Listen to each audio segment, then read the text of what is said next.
এমন ভাবে আল্লাহর কাছে চাও যে তুমি নিশ্চিত আল্লাহ তোমার কথা শুনছেন, তিনি তোমাকে দিবেন।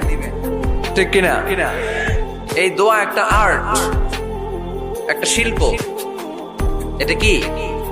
একটা শিল্প।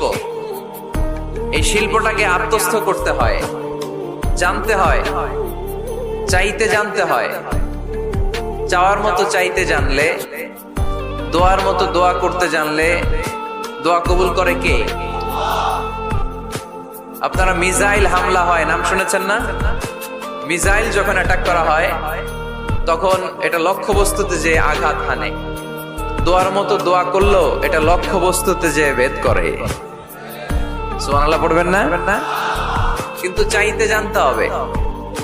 চাওয়ার মতো চাইলে আল্লাহ শোনে।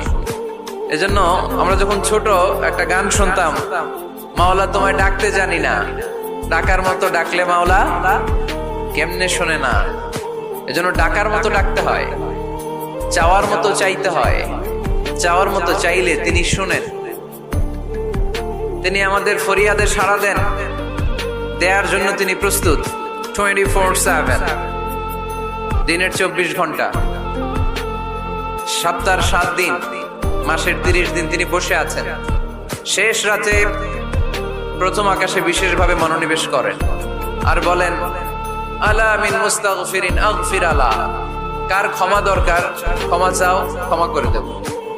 আমাদের তো ক্ষমা টমার দরকার নাই, আমরা সবাই নিষ্পাপ।